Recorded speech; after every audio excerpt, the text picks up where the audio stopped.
reason to seek to undermine police engagement with the community, given the recent successes of the paramilitary and organised crime task force in disrupting their criminal activities and their incomes. The evidence of orchestration in some areas is confirmation of that.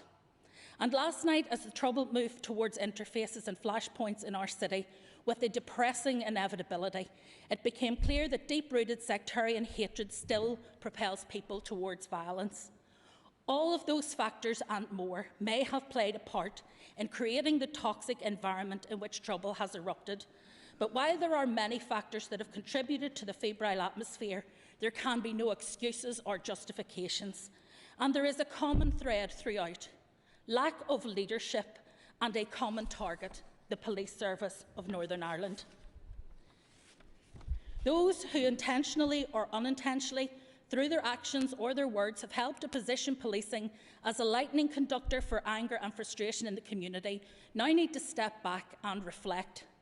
We need to dial down the rhetoric, walk back the ultimatums, and allow the accountability and oversight structures for policing and justice to do their job. It is time to support the police, both on the ground and their leadership, as they do their jobs. I therefore welcome the unanimous statement issued by the Northern Ireland Policing Board yesterday, and trust that alongside this support for the motion today, it marks a start to rebuilding trust, relationships and respect. Because there are political solutions to all of the issues I have raised. We're not powerless, and if we work together, we can shape things for the better. We can work with business, government and the European Union to resolve the challenges around operation of the protocol and focus on achievable solutions, such as a full veterinary agreement to mitigate the worst impacts and de-escalate both the disruption and the tensions. We can ensure that in all we say and do, we acknowledge the challenge and sacrifice that lockdown has been for all of our people, and provide leadership in terms of both respecting the regulations and guidance and also collectively working to deliver an inclusive recovery. We can work together to tackle deprivation and exclusion, particularly among our young people, that leaves them vulnerable to paramilitary influence. We can invest to build more resilient communities that can resist coercive control from thugs and gangsters. That work is already underway through the Tackling Paramilitarism programme, and with focused and sustained investment, it has the power to transform people's lives. And we can confront the sectarianism in our society and take action to tackle it through support for integrated education, shared housing and diverse communities. We cannot rewrite the past, but we can agree to start a new chapter, one that offers hope in this community. But all of that needs to be built on a firm foundation: respect for the rule of law and respect for policing and justice. The system of checks and balances are designed to ensure that the operational elements of justice are independent and free of political interference. We may not agree with every operational decision of the police, the Public Prosecution Service or the judiciary, but it is absolutely vital that if and when we have concerns, they are directed through the correct channels and due process is respected. Community confidence in policing is not ours to give or to take away. Neither is it the job of the police alone to build it. Each of us have a duty to build that confidence by our actions and our words, by our active and visible support for and engagement with the police at every level. The Policing Board has unanimously asked that we will invite HMIC to assess the policing of the Story funeral against national standards, and they will report in a matter of weeks. In the meantime, it is not for me or anyone else to prejudge the outcome. None of us have the expertise in policing or full knowledge of the facts, and it is profoundly unfair and incredibly damaging to trash the reputation of the police service and senior officers without evidence. We must allow those tasked with the complex challenge of policing this community to do that job without fear or favour. Our actions today will impact on our ability to deliver fair and effective policing right across our community, both now and for the future. Mr. Speaker, I propose this motion in the genuine hope that despite our different perspectives, we can unite in support for policing, for the rule of law, for delivering political solutions to the challenges that we face, and above all, in our desire to seek an immediate end to this violence before the damage done is irreparable. Thank you. Can we bring Arlene Foster on screen, please? And can I now invite Arlene Foster to contribute to this debate? Thank you.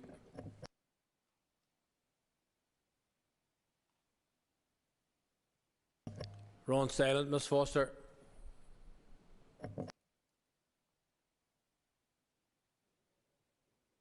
Can you hear me now, Mr. Speaker? Yes, certainly. Go ahead, please. Thank you. I apologise for that, Mr. Speaker, and can I apologise also for my voice today, and I hope that people can at least make some of what I'm saying out. I do welcome this motion brought to the House today. The scenes we have seen over this last evening and in previous evenings in various parts of Northern Ireland are totally unacceptable. There can be no place in our society for violence or the threat of violence, and it must stop. Just as it was wrong in the past and was never justified, so it is wrong now and cannot be justified. The injury to frontline officers, victims terrorised, damage to people's property, the harm to Northern Ireland's image in this our centenary year has taken us backwards. And no brick, no bottle, no petrol bomb thrown has achieved or can ever achieve anything but destruction, harm and fear. We are indebted to the police officers who stand between order and those who prefer anarchy. We are also indebted to all those political representatives, community leaders, parents, pastors and others who have sought to calm tension and urge restraint. Rioting, criminality and wanton destruction destroys lives, livelihoods and brings fear and misery to local communities. It is not in the name of the people who live in the areas impacted, and I have spoken to some of those people, and it's certainly not in their name. Today is not the time to rehearse the arguments of this last number of weeks. Safe to say that we should all know well that when politics fail or are perceived to be failing in Northern Ireland, then those who fill the vacuum offer destruction and despair. We cannot allow a new generation of our young people to fall victim to that path or be preyed upon by some who prefer the shadows to the light. So political problems require political solutions, never street violence. Northern Ireland is faced with a number of deep and significant political challenges in the time ahead, and collectively we must work through those challenges, because responsible leadership will not cherry pick the problems that are easiest. Responsible leadership means actively listening to views that people may not agree with or want to hear. Responsible leadership will not deny the existence of the most politically difficult challenges or wish them away. And responsible leadership will not leave things to fester or to worsen.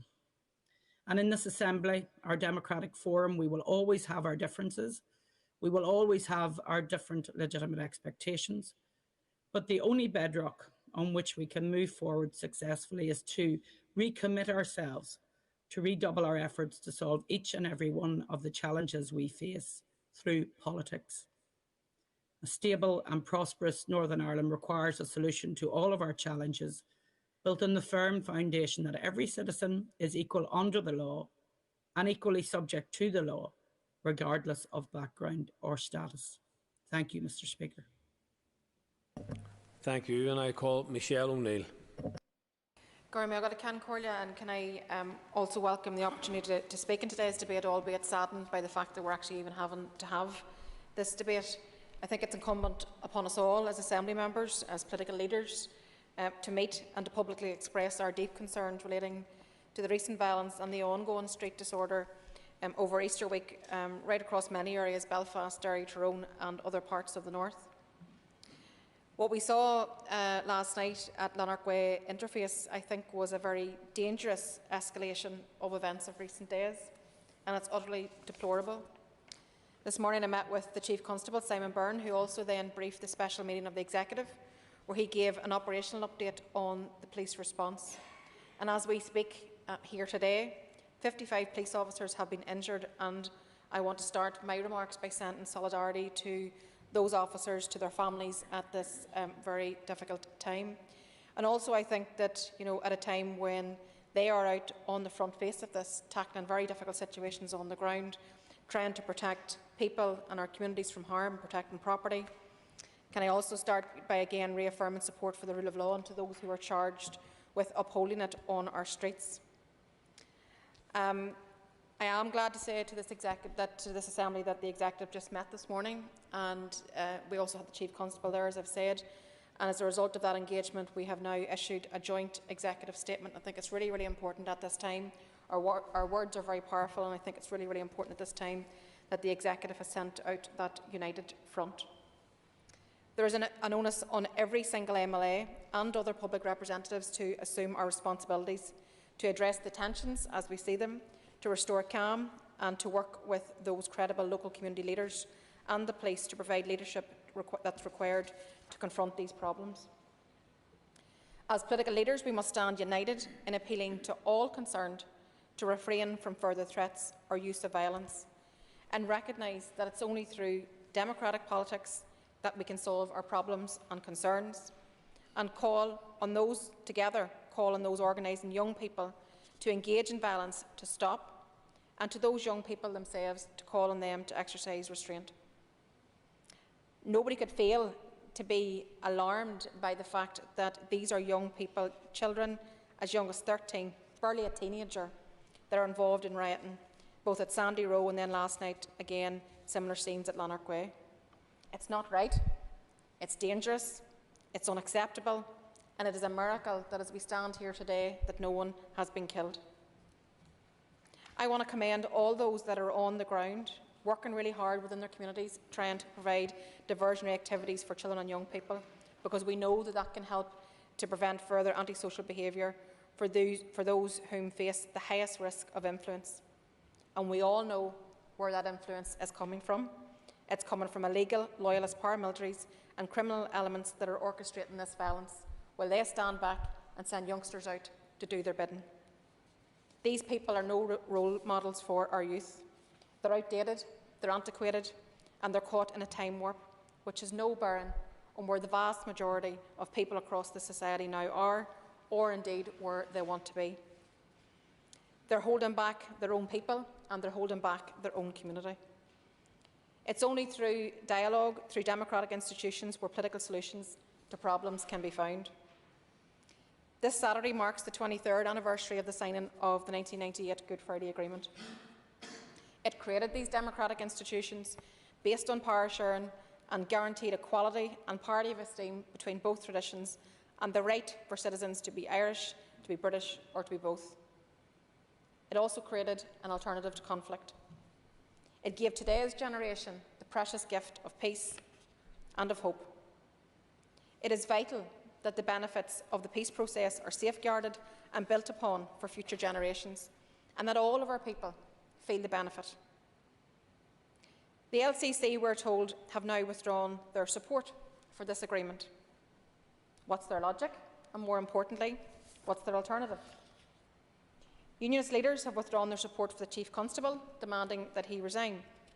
So whenever we see this manifest with young people from working-class, loyalist areas attacking the police, it seems to me, and all who are watching on, that these things can't be entirely divorced. Surely, unequivocal support for the police and its leadership is the responsible thing to guarantee from this democratic assembly today. Political unionism championed Brexit, dragged out. Can I just say that I think that what we need to do is focus together as an executive, as an assembly, as political leaders, to work together to say very clearly that there's room for everybody at the table. But I tell you where there isn't room.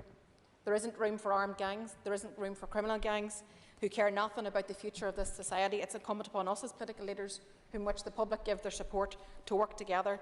Those people are enemies of the peace, and it's our job to make sure that all generations and future generations feel the benefit of the peace. Thank you. Nicola Mullen. Thank you, Mr Speaker. I rise to support this motion and speak on behalf of the SDLP. And I want to begin, as others have, by addressing the escalation in violence which took place in Belfast last night. When I became Infrastructure Minister last year, I never imagined that I would be receiving updates about the condition of one of our bus drivers, a public servant, after a bus was hijacked and petrol bombed while the attackers were cheered on by a mob. Last night, a bus driver was attacked doing his job serving the community. A press photographer was attacked for doing his job in capturing the truth. Police officers were, for the 8th consecutive night, attacked for doing their job, protecting communities and keeping us safe. If anyone needed a wake-up call to the dangerous escalation of this situation, they should reflect on these facts. And it has to be said that the immediate response on social media from some political leaders fell far short of what was needed to provide assurances to people and communities who are afraid of where we go next. Mr. Speaker, today is not the day for the political blame game. The people of Northern Ireland aren't stupid. They know how we got to this dreadful point, and they know why.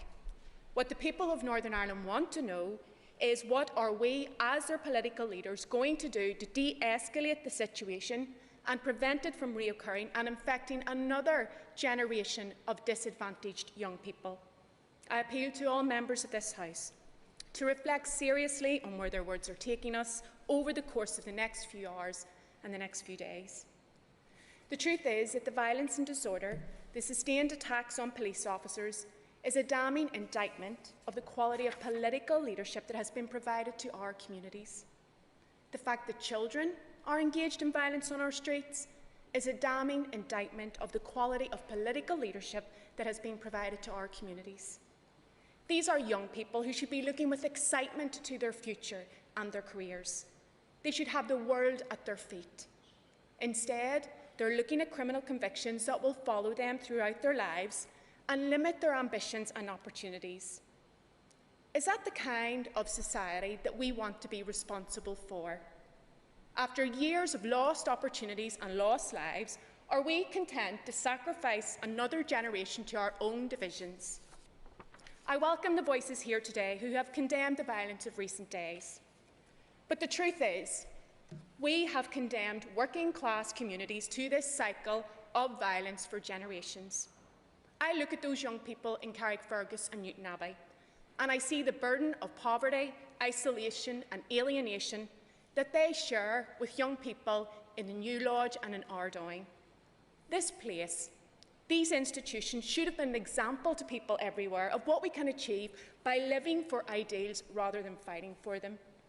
Instead of building partnerships, we have allowed division to occupy the heart of our institutions. It has affected and infected our politics and our communities. And most unforgivably, it has placed a limit on the scale of our young people's ambition. I will. To my colleague for giving way, would she agree with me that one of the most damaging and upsetting things about what's happening is that we're allowing young people to be infected with the narrative of win versus loss, of zero sum, of one community being pitted against another, and we need to overcome that. This cannot be a zero-sum society. It has to be shared. Member has an additional minute. I absolutely agree with the member, and we should all reflect on the sad reality of the commonality that many of our citizens have. As we stand here today, 120,000 children are living in poverty. 40,000 families are waiting for a home that meets their needs. Thousands are waiting for urgent medical care. The children wearing balaclavas on our streets this week were born into a society not of their own making, an unequal society where they start off at a disadvantage, and they are looking to us for help. So what we offer here today and in the weeks ahead needs to be more than judgment or criminal sanction. I regret that some in this House followed the raging crowd rather than providing direction over the last few months. As leaders, we have an obligation to exercise our influence to reduce tensions and bring this violence to an end. The message that we all need to send today is one of unequivocal condemnation of those who are orchestrating this violence and pushing children and young people into harm's way. Rather than continue to fail these young people, leaving them ripe for manipulation and exploitation, we need to be unequivocal in our commitment to tackle the poverty, the alienation and hopelessness faced by so many of our young people and so many of our citizens in working class communities. When Lyra McCree was brutally murdered, we all stood together and said, never again. We must all unite to act on that pledge. John Hume once said, "If the underlying problem hasn't changed, the underlying solution hasn't changed." We have a duty and an obligation to work together to address the problems that plague our communities, and I assure the people of Northern Ireland that the SDLP remains committed to playing our part. Thank you, Mr. Speaker. Thank you, and I now call Steve Aiken. Thank you very much indeed, Mr. Speaker, and may I indeed thank the Justice Minister for bringing this motion before the Assembly today. Members of this Assembly, violence on the street or anywhere is completely unacceptable. Organised criminal gangs bringing out children, young people and others to commit acts of wanton destruction helps no one and no cause. The imagery this portrays of 21st century Northern Ireland into our 2nd century is not something that anybody should want to see. This violence must stop before anyone is killed. COVID hasn't gone away. Creating chaos and disruption not only damages Northern Ireland, it is also creating opportunities for the transmission of the disease. And it's not only in the violence breaking the law, it is also breaching the health regulations. That indeed is the very reason that we have complained so vehemently about all those who have undermined the health regulations so far. And it's in